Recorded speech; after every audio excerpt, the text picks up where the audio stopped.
Amen. Nous sommes en train de parler depuis quelques dimanches dans notre grand thème de l'année qui est manifester Jésus. Amen. Manifester Jésus-Christ dans nos vies. Et nous sommes en train d'aborder les 3 P. On a commencé par la persévérance. On a vu qu'on ne pouvait pas manifester Jésus sans avoir cette faculté de ne pas abandonner, de ne rien lâcher. Alléluia. Alléluia. Quelqu'un a dit qu'il est difficile de vaincre quelqu'un qui a décidé de gagner. Quand tu montes sur ton ring, qui est ta vie, je vous ai dit, on vient dans le monde déjà en pleurant. C'est en même temps un signe de vie, mais en même temps un signe que la vie n'est pas facile. Donc, un enfant de Dieu, tu dois savoir que la vie, c'est un combat. Et pour pouvoir gagner, il faut savoir se battre et ne rien lâcher. Amen. La vie chrétienne n'est pas un club med. Ce n'est pas des vacances à Lisbonne ou à Cannes. La vie chrétienne est une marche avec le Seigneur. Et dans cette marche, il faut savoir tenir ferme. On a vu également, le deuxième P, c'était la prise des risques. Amen. La foi sans les œuvres, elle est morte. La foi ne se déclare pas, la foi se matérialise. Amen. Abraham est venu père de la foi à travers les œuvres et non pas le fait de dire qu'il est père de la foi. Il ne l'a jamais dit. Amen. Mais ce qu'il a accompli dans sa marche, les œuvres ont témoigné, les œuvres ont parlé. Alléluia. Voilà pourquoi des fois ça ne sert à rien de crier que je suis chrétien. Ceux qui sont autour de toi doivent te pointer du doigt et dire que cette manière de faire, il n'y a que des chrétiens qui font ça. Des vrais. Alléluia. Et aujourd'hui, nous allons voir la prière comme mode de vie. Tu ne peux pas manifester Jésus sans être un homme ou une femme de prière. Est-ce que tu peux dire amen? Amen. La prière comme mode de vie. Tous les héros de la foi que tu connais dans la Bible ont été des hommes de prière. Alléluia. La prière est une arme, est une bombe que Dieu a placée entre les mains du chrétien, mais que le chrétien lui-même ignore. Beaucoup d'entre nous, nous ne savons pas que nous avons une arme de destruction massive entre nos mains. Lorsque nous rentrons dans le monde des ténèbres avec cette arme, nous détruisons tout. Alléluia. La prière change tout, bien-aimé. La prière peut ramener de l'invisible au visible. Des choses que tu cherches. Alléluia. Nous allons prendre nos Bibles, nous allons lire 2 écritures bibliques ici et puis nous allons continuer. Prenons dans Ésaïe chapitre 56.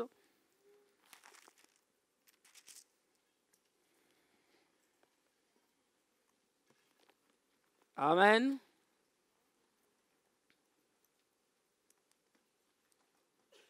Ésaïe 56. Nous lisons juste le verset 7.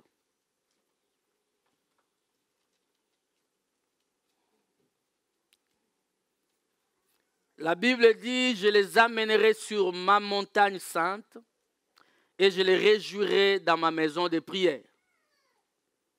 Leurs holocaustes et leurs sacrifices seront agréés sur mon autel, car ma maison sera appelée une maison de pour tous les peuples. Est-ce que les saints peuvent dire amen? Nous lisons encore dans Matthieu 21.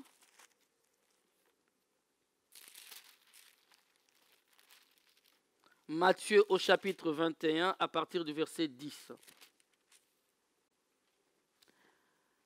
La Bible dit, Matthieu 21, 10, lorsqu'il entrant dans Jérusalem, toute la ville fit émue et l'on disait, qui est celui-ci?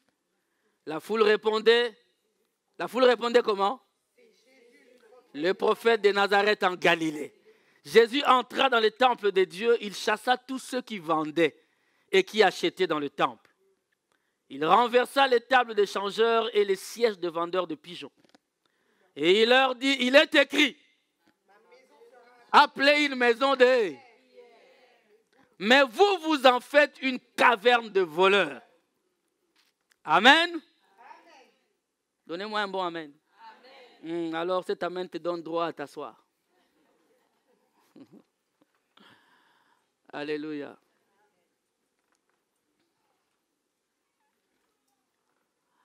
L'importance de venir dans la maison de Dieu. Beaucoup d'entre nous, nous croyons que nous venons à la maison de Dieu. Beaucoup nous venons à la maison de Dieu sans tenir compte, sans savoir que nous venons rencontrer Dieu. Je vous ai dit il y a quelque temps, nous venons rencontrer Dieu dans la maison de Dieu, mais nous amenons Dieu dans la maison de Dieu. Alléluia. Un enfant de Dieu, il quitte sa maison tout en étant disposé.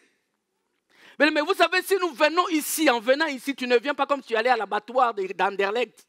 Si tu viens vraiment comme si tu venais dans la maison de Dieu, tu t'es préparé dans la prière, chacun de nous. D'ici là, nous sortirons avec nos réponses.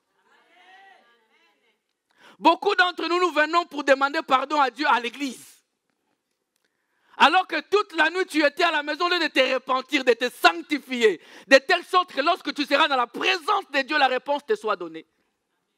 Mais nous attendons ici. Amen. J'ai été voir, vous savez, j'aime bien voir les définitions et tout. Quand on dit que c'est son mode de vie, c'est en quelque sorte sa façon d'être. C'est son style de vie. Alléluia. Le mode de vie, c'est le style de vie. C'est le style de vie d'un individu ou d'un groupe de personnes qui se définit par certaines caractéristiques. Voilà pourquoi j'ai dit que la vie de prière doit être ton mode de vie. Un chrétien est aussi identifié par sa manière de prier, par la manière de s'abandonner à Dieu. Voilà pourquoi nous ne devons pas prier de temps en temps. Un chrétien ne prie pas de temps en temps, mais il prie tout le temps. La prière, j'aime bien ça, nous le connaissons, cette manière de voir. On dit que la prière, c'est la respiration d'un chrétien. N'est-ce pas? N'est-ce pas? Et là, on est en train d'illustrer quelque chose qui est dans le naturel. Dans le naturel, nous respirons, n'est-ce pas, pour vivre. Quelqu'un qui ne respire plus ne vit plus. De la même manière, un chrétien qui n'a pas de vie de prière ne l'est plus. Ou je dirais, sa vie chrétienne est morte. Est-ce que vous êtes là? Toi qui pries juste quand tu sors de toi. Ou lorsque tu entends, on dit qu'il y a un accident sur la route. Les chrétiens qui prient tenant compte des circonstances. Est-ce que je parle? Nous devons avoir, ça doit être notre style de vie. Notre manière d'être. Avant de manger, la prière est spontanée. Avant de dormir, la prière est spontanée. Tu es sur la route, tu vois quelqu'un, tu vois un accident dans un autre véhicule. La prière est spontanée, tu pries pour eux, même si tu ne les connais pas. Est-ce qu'il y a quelqu'un qui fait ça? Alléluia.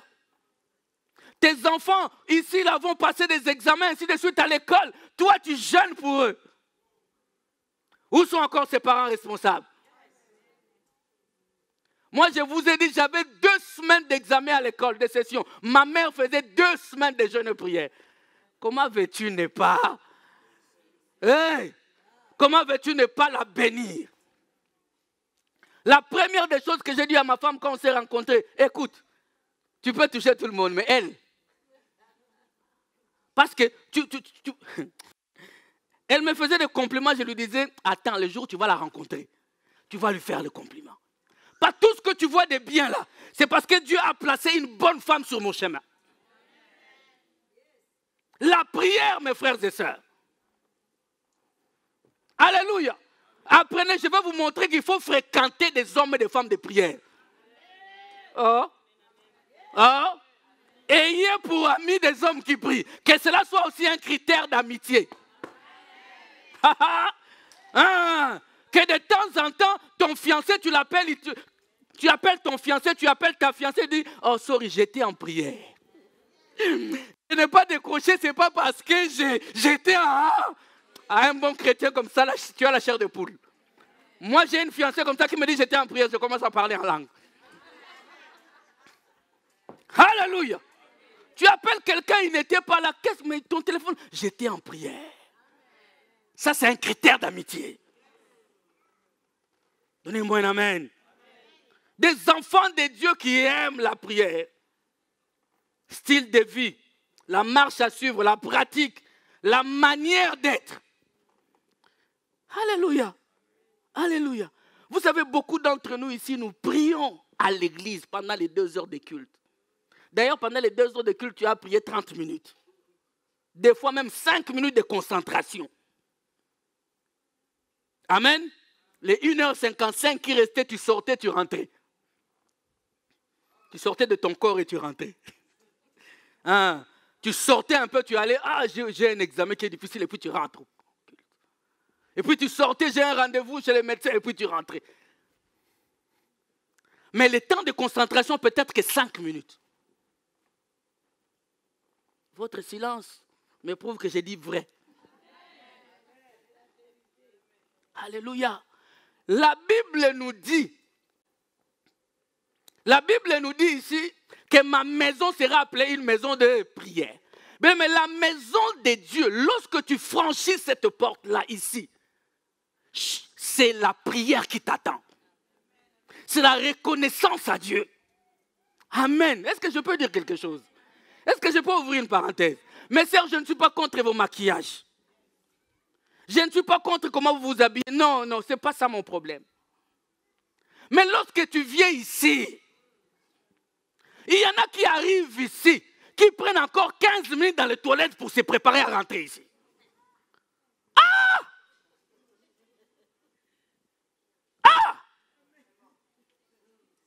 Pendant ce temps, déjà, tu es en retard.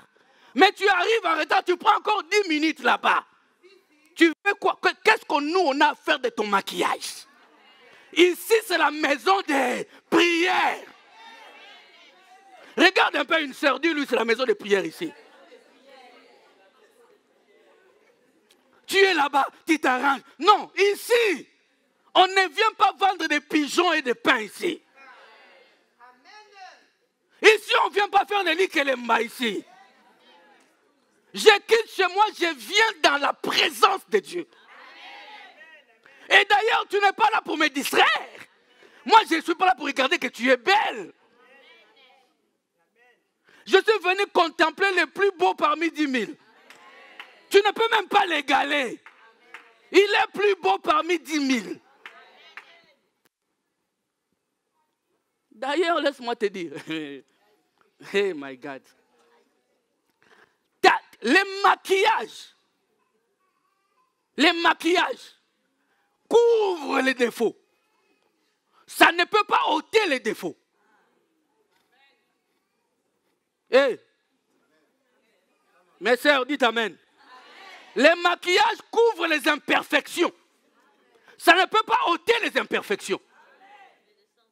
Je vais te dire une chose.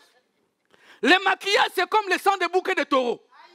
Ça ne peut pas ôter les péchés. Toi, tu es encore dans l'ancienne alliance, toi. Ça ne peut pas ôter, maman. Ça ne fait que couvrir. L'adorateur quitte l'autel a même la même conscience du péché.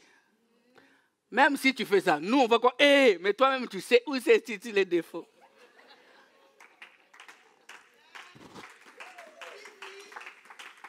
Alléluia. La maison de Dieu, la première des choses. Dis à quelqu'un encore, la prière. Je ne veux pas voir les gens venir ici. Tu bien aimé, non, là, fais de tout ton mieux que tu ne sois pas une distraction pour quelqu'un d'autre. Je ne sais pas si tu me comprends.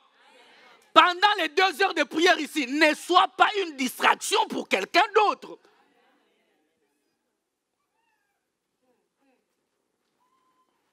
Nous, on ferme les yeux, on prie. Quand on ouvre, tu nous distrais. Même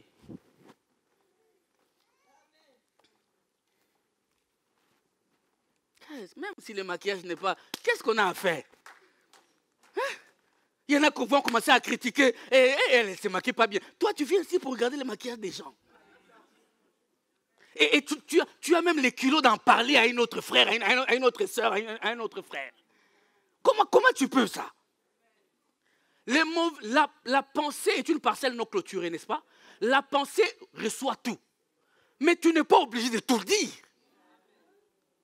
Il y a des choses qui entrent dans ta pensée qui n'ont même pas lieu de sortir de ta bouche. Quand ça entre, tu bloques ça, tu pries et que ça parte. Il faut savoir tourner sa langue un peu avant de sortir une phrase. Voilà pourquoi il y a certaines personnes, vous les verrez toujours entre elles là. Parce que ce sont les beignets du même sachet. Ils se rendent compte de ce type de choses, les maquillages d'un tel, la chevelure d'un tel dans la maison de Dieu. Ma maison sera appelée une maison de prière. Mais vous en avez fait autre chose. Aujourd'hui, les cultes, les églises sont devenues plutôt des maisons de séduction. Vous ne saviez pas qu'on allait dire tout ça, hein? Vous croyez qu'on allait dire comment prier? On va arriver. Un autre dimanche. C'est devenu une maison de séduction. Du pasteur jusqu'à la chair. Du pasteur jusqu'au dernier banc, à la dernière chaise. Vous savez que dans ces pays, la Belgique, s'il y a des églises où quelqu'un ne va pas à l'église parce qu'il n'a pas de nouveaux costumes. Moi, je vous dis vrai. Parce que dans cette église, chaque dimanche, il fallait frapper, comme disent les Congolais. Frapper.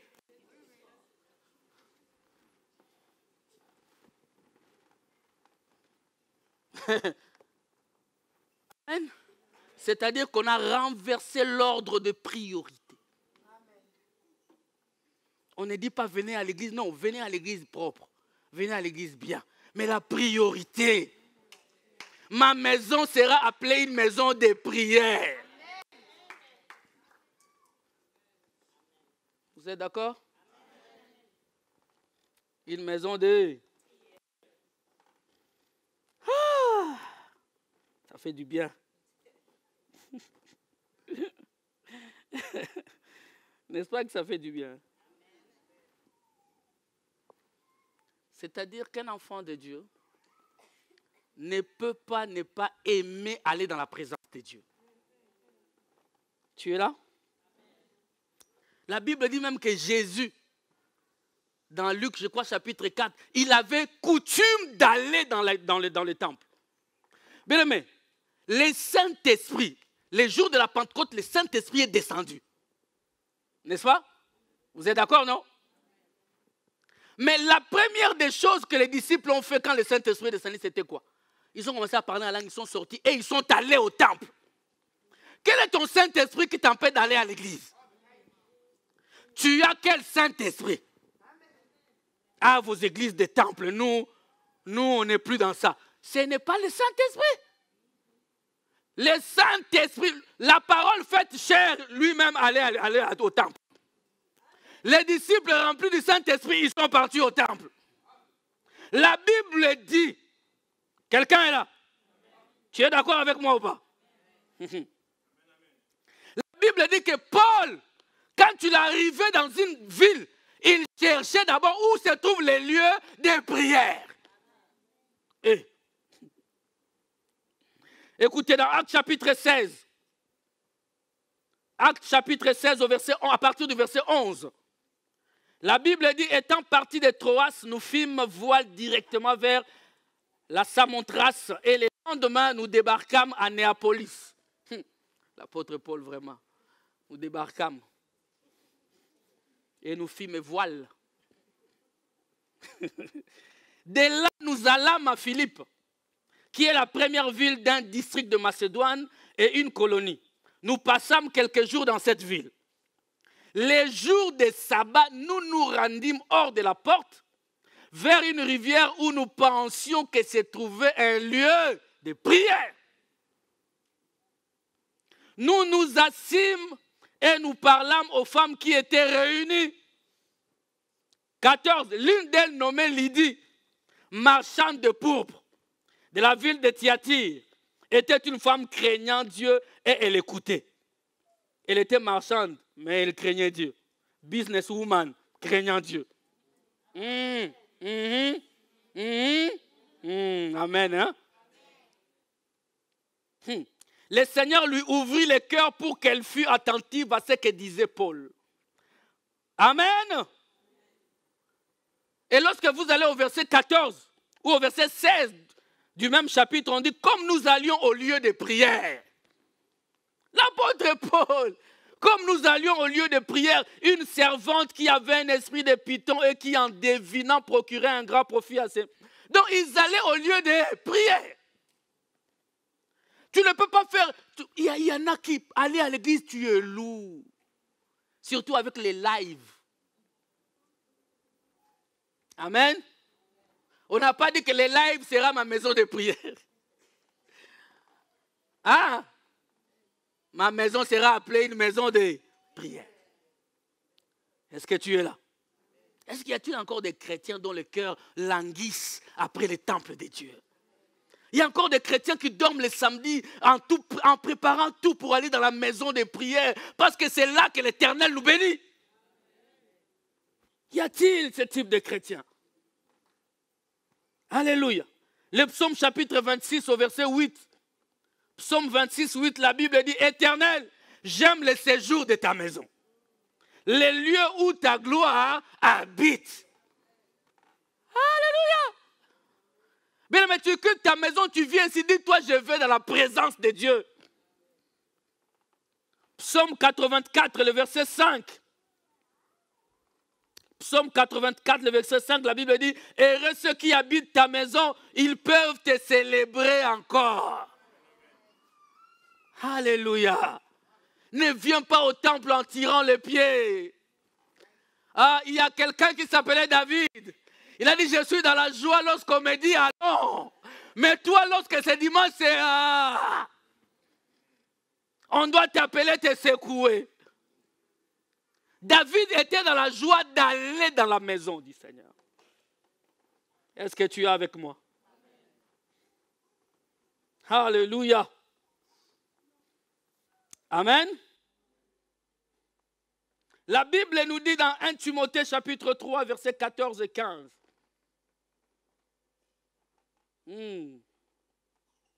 Je t'écris ces choses avec l'espérance d'aller bientôt vers toi, mais afin que tu saches, si je tarde, comment il faut se conduire dans la maison de Dieu, qui est l'église du Dieu vivant, la colonne et l'appui de la vérité. Est-ce que vous êtes là? Est-ce que toi, tu sais comment tu dois te comporter dans la maison de Dieu? Alléluia. Un chrétien doit savoir comment il faut se comporter dans la maison de Dieu.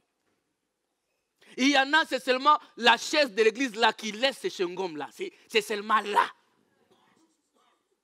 La chaise de l'église là. Il va marcher, il va laisser ça là.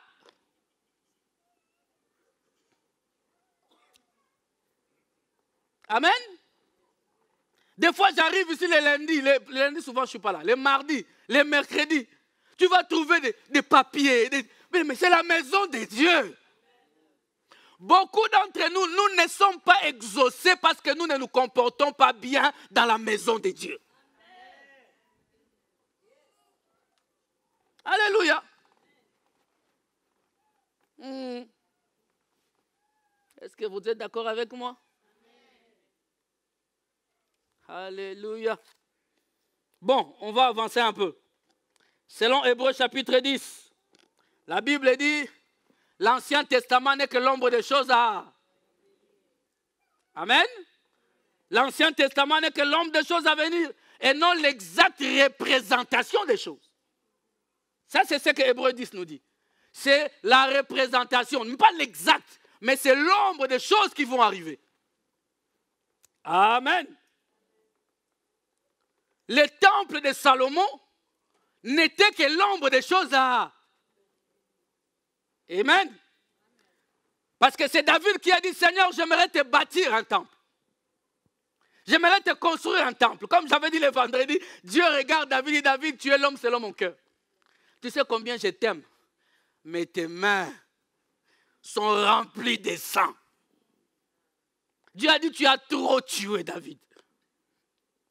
Je t'aime, mais bon, j'exauce ta demande, mais ça sera ton fils qui me bâtira un temple. Amen. Écoutez, c'est dans le livre de Samuel, je vais vous expliquer ça peut-être un autre jour dans un autre enseignement, mais je vais paraphraser. La Bible dit, Dieu dit à David, David, c'est ton fils qui me bâtira un temple. Mais moi, je te promets que je te bâtirai un temple. Alléluia. David a demandé, Dieu dit, Salomon le fera. Mais moi, je te construirai un temple. Alléluia. Écoutez maintenant. Salomon a construit le temple. Salomon a béni le temple. C'était un lieu de bénédiction comme on vient de lire dans l'Ancien Testament. Amen. Ce qui fait même que Salomon avait dit, Seigneur, partout où se trouveraient tes enfants d'Israël, s'ils sont en train de prier et qu'ils regardent vers ce temple de Jérusalem, que leur prière soit exaucée. Ça n'a pas commencé avec la Mecque. Ça a commencé avec le temple de Jérusalem. La prière de Salomon. Et les enfants d'Israël, partout où ils étaient déportés, quand il fallait prier, ils tournaient leur regard. Ils cherchaient où se trouve le temple de Jérusalem. Parce qu'ils savaient que c'était une condition d'exaucement. Donnez-moi un amen bien.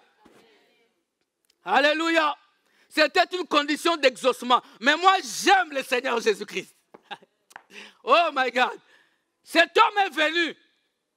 Un jour, il a vu le temple de Salomon. Il dit, détruisez ce temple. Et en 3 jours, je le rebâtirai. Alléluia. Vous êtes avec moi? Détruisez ce temple. Non, mais ce temple, c'est notre lieu d'exaucement. Non, j'avais dit à David que moi, je lui construirais un temple. Est-ce que je parle à des enfants de Dieu? Oui, Salomon a construit. Mais ce que Salomon a construit n'est que l'ombre des choses à venir. Alléluia. Parce que le véritable temple, c'est le Seigneur Jésus-Christ lui-même. C'est pourquoi il a dit détruisez ce vieux temple. Moi, après 3 jours, je vais rebâtir un temple. Les disciples, comme Pierre trop parlait, Pierre lui dit, hey, Seigneur, ça fait 46 ans pour construire ce temple. Toi, tu veux le détruire et rebâtir ça en 3 jours. Bon, on croit, mais Jésus lui dit, non, Pierre, je ne parlais pas de ce temple. Amen. Ce temple, Titus viendra le détruire. Moi, je vous parle de mon corps. Je vais mourir et puis 3 jours après, je vais revenir à la vie. Alléluia. En ce moment-là, le Seigneur venait de délocaliser le temple. Ah, est-ce que je parle à des enfants révélés ici? Il a délocalisé le temple. Aujourd'hui, je n'ai pas besoin de regarder à Jérusalem. Je dois regarder vers Christ. Je dois regarder vers Jésus-Christ. C'est lui le temple parfait. Et mon Jésus n'est pas simplement dans un lieu géographique. Aïe, aïe, aïe. Il est omniprésent. Il est omniscient. Il est omnipotent. Il est en tout lieu et à tout moment. Dans ma chambre, il est avec moi. Partout où je vais, il est avec moi. Quand je vais prier, il est là. Le Seigneur a délocalisé. Je n'ai pas besoin d'aller sur un morceau de myrrhe de lamentation pour que Dieu m'entende. Il est avec moi. Il a dit là où 2 ou 3 sont réunis, je suis avec eux. Alors, n'est-ce pas qu'il est beau? Il est beau, il est bon, il est merveilleux, notre Dieu. Voilà pourquoi ces jours-là, il était avec la femme samaritaine. N'est-ce pas? Cette femme a commencé à lui dire, moi je ne peux pas te donner de l'eau. Et d'ailleurs, toi et moi, Des fois, les femmes, on parle beaucoup. Amen. Les femmes, même, voilà pourquoi l'église parle beaucoup.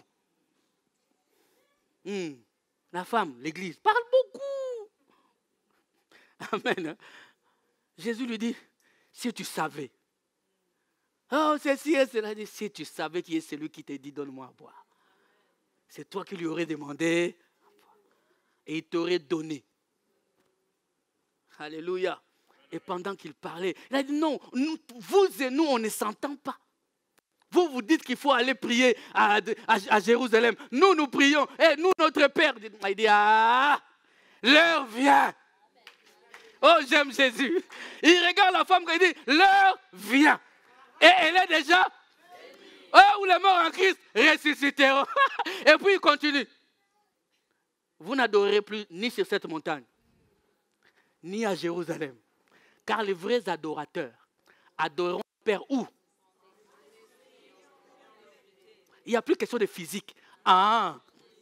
Même lorsque nous nous réunissons comme ça, c'est Si tu ne sais pas rentrer en esprit, tu es ici seulement spectateur. Comme j'ai toujours dit, il y a des figurants dans nos églises. Nos églises contiennent plus de figurants que des acteurs.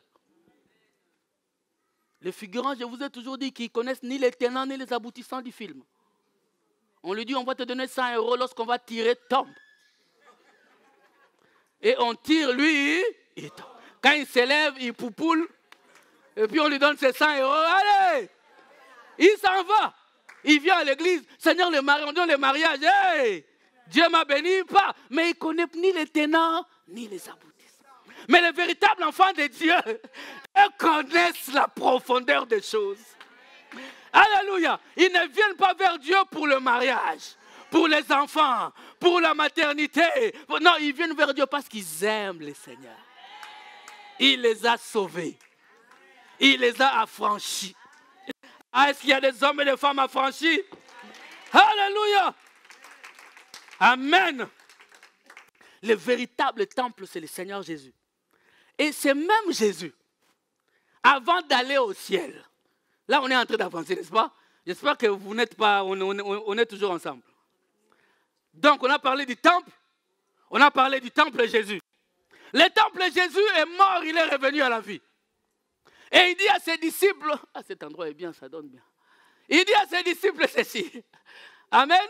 Il leur dit, je m'en vais au Père. D'ailleurs, il vous est avantageux que je m'en aille. Pour que je vous envoie les consolateurs. Que la promesse s'accomplisse. Ce temple qui a été enterré. Amen. Bien, mais aucune semence, lorsqu'elle est enterrée, ne peut pas sortir en solo. Tu peux prendre un grain, une semence, tu mets ça en terre. Lorsqu'il sortira, il y aura plusieurs. Il va passer par l'opération de multiplication. Raison pour laquelle il leur dit, je m'en vais au Père. Je vous enverrai le consolateur, l'Esprit Saint, tel que le Père l'avait promis. Pour que vous aussi, pour que toi, Matthieu aussi, tu deviennes aussi un temple. Maï. Je vais éclaircir. Hébreux chapitre 3.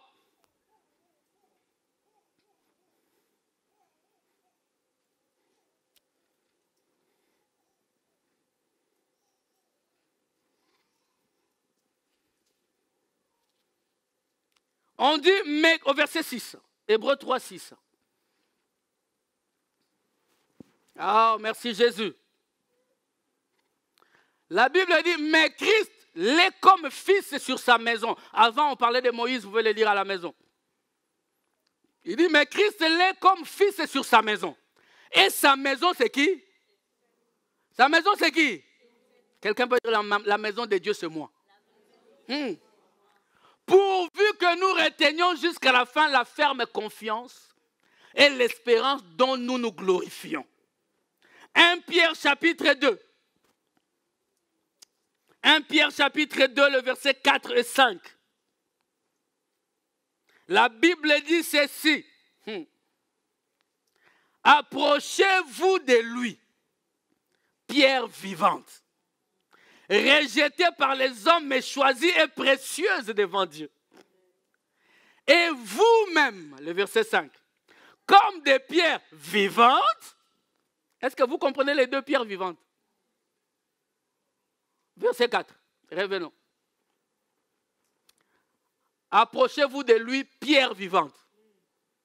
C'est au singulier. C'est lui seul. La pierre choisie.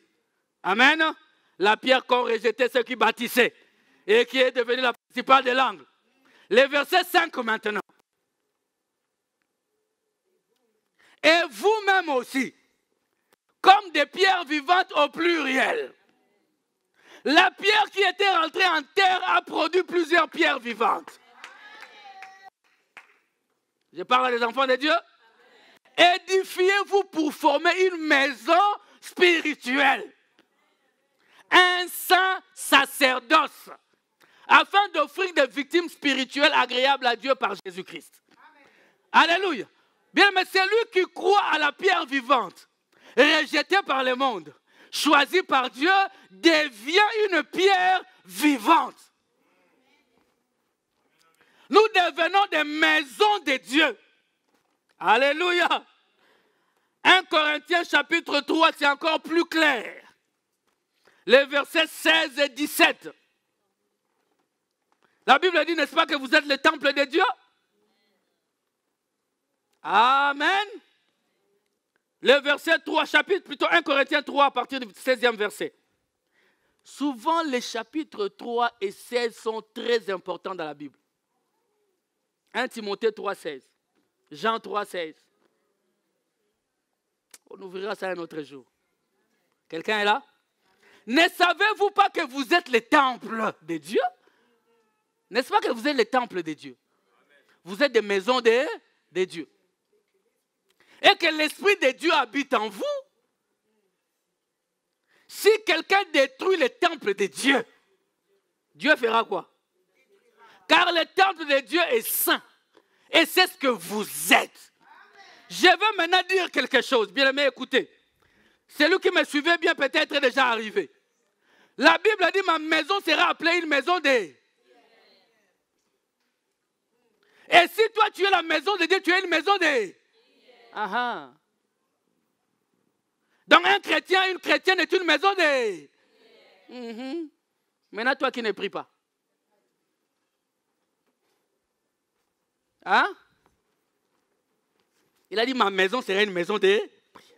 Donc quand vous rencontrez un chrétien qui est la maison de prière, toutes les bénédictions qui étaient liées à ceux qui allaient au temple se trouvent dans cette personne. Oh my God. Alléluia, alléluia, alléluia. Quand tu rencontres un homme qui cherche Dieu à minuit, à 3 heures du matin, qui jeûne, qui prie, même s'il n'a pas encore de Tesla, il a plus que Tesla. Il peut produire des Tesla alors que lui marche à pied. Ah, tu ne m'as pas compris. Bien aimé, tu peux rencontrer quelqu'un. Moi, j'étais célibataire, mais les gens se sont mariés autour de moi. Parce que j'ai prié pour eux. Alléluia. Bien aimé, celui qui a Dieu devient le temple de Dieu.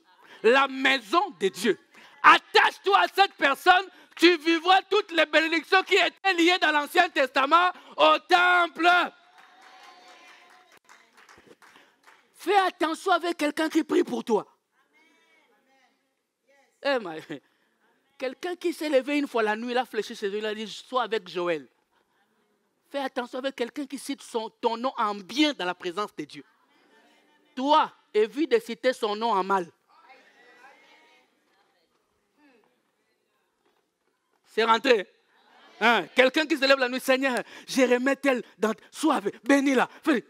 Et toi, tu te rencontres avec tes amis.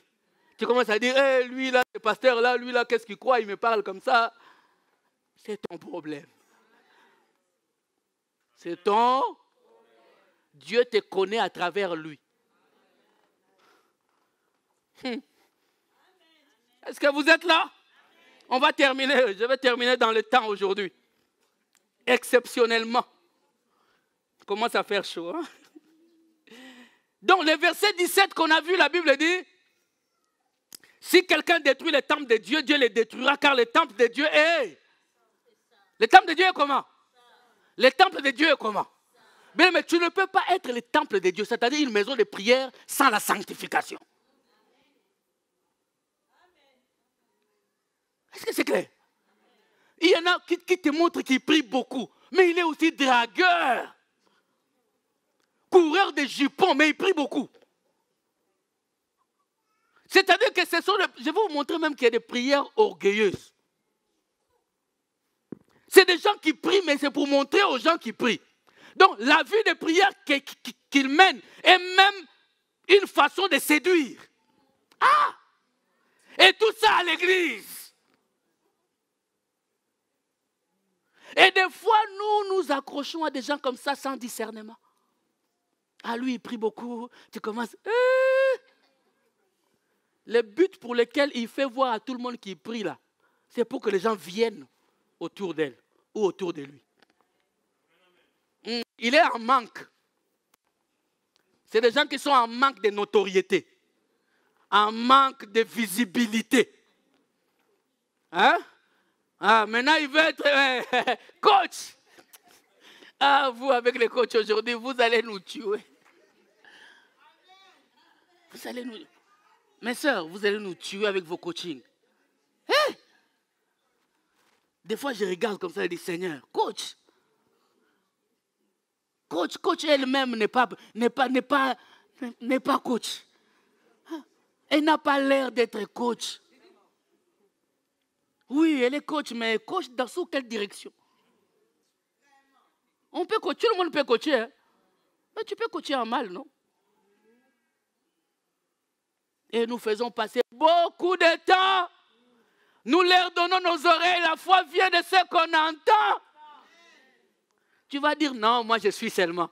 Et puis tu vas voir dans la pratique, tu commences à pratiquer. Toi tu dis, non, moi je suis seulement pour rire. Mais dans la pratique, ça rentre. Hein?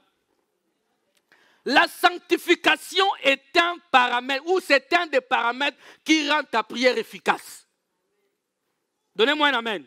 Ça rend ta prière efficace. La marche dans la crainte de Dieu rend ta prière efficace. Écoutez, Matthieu chapitre 8 plutôt, verset 28. Matthieu 8, 28, 29. Je termine.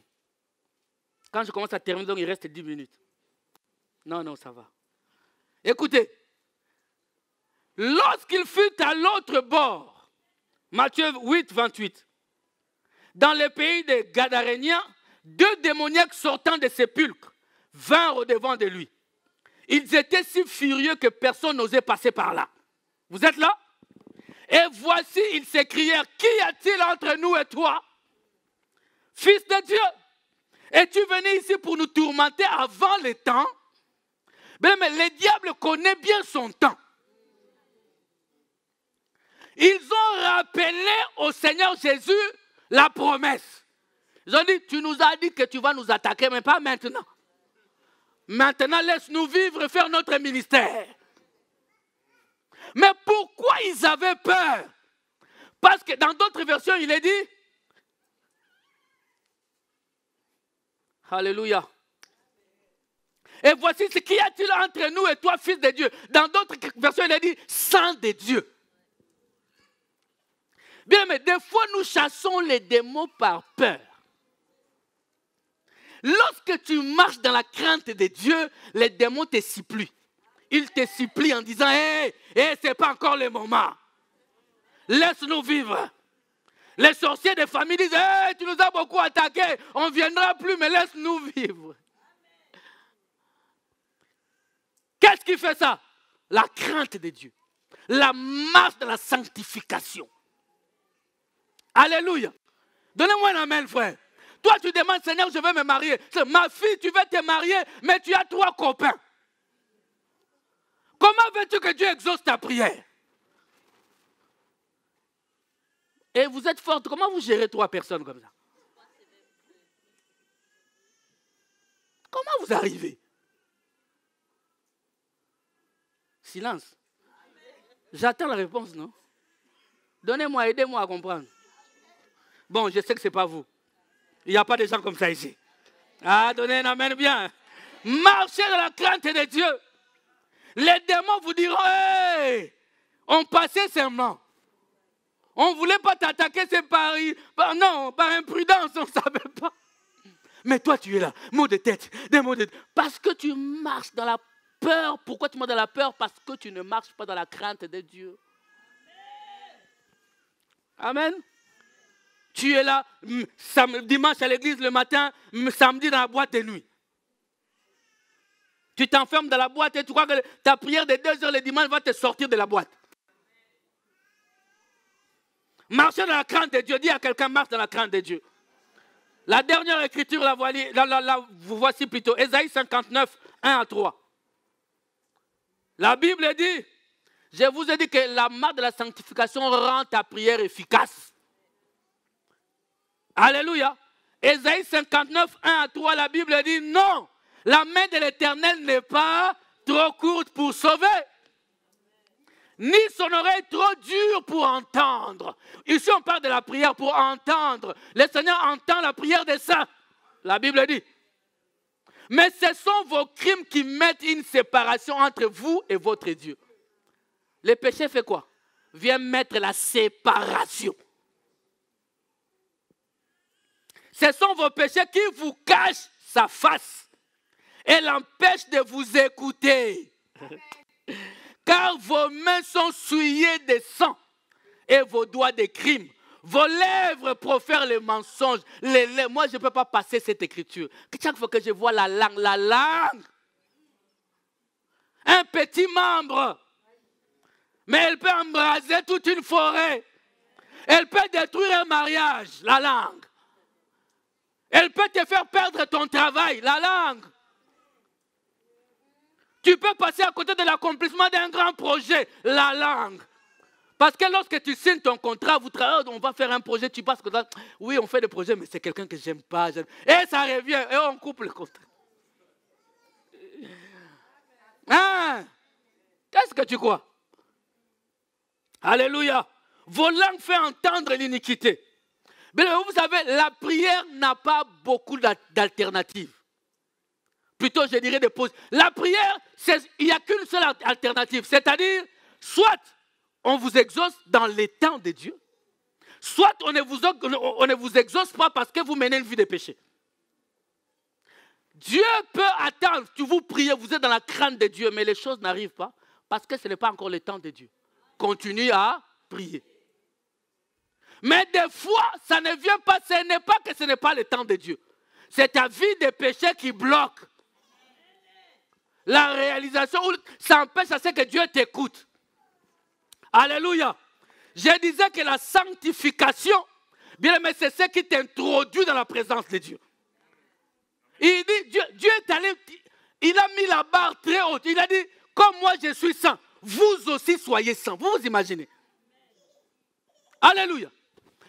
Quand Jésus-Christ dit ceci en prière, les disciples ont dit, enseigne-nous comment prier. Il leur dit, voici comment vous devez. Notre Père.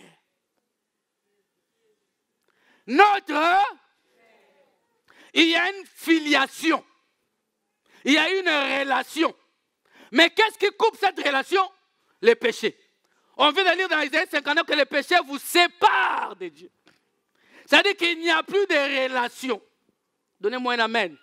Je vais terminer par quelque chose qui va te faire plaisir. Est-ce que tu es prêt? Amen. Moi-même, je suis près de moi-même. Écoutez, Jésus-Christ, quand il était sur la terre, Il disait tout le temps mon père. Vous êtes là? Il disait quoi? Mon père.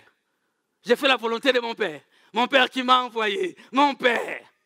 Mais arrivé à la croix, il dit, mon Dieu, pourquoi m'as-tu... Pourquoi a-t-il changé de langage? Alléluia. Tout le monde peut être croyant de Dieu. Mais tout le monde n'est pas fils de Dieu. Tout le monde n'a pas le droit d'appeler Dieu Père. Mais tout le monde a le droit de dire mon Dieu. Toute personne qui croit en Dieu peut dire, même les démons croient en Dieu. C'est-à-dire que tel que nous sommes là, il y en a qui sont dans la même assemblée que les démons dont ils croient. Dans leur assemblée, il y a les démons. Ils se saluent, oh les démons, bonjour. Que Dieu te bénisse. Les démons aussi disent, Dieu te bénisse. Parce qu'ils croient que Dieu existe. La Bible dit même qu'ils tremblent. Est-ce que je vous parle? Alléluia. Mais pourquoi là-bas Dieu dit, mon Dieu, pourquoi m'as-tu abandonné? Il ne pouvait plus dire Père. Parce qu'il avait le péché de nous tous sur lui. Il avait le péché de l'humanité sur lui.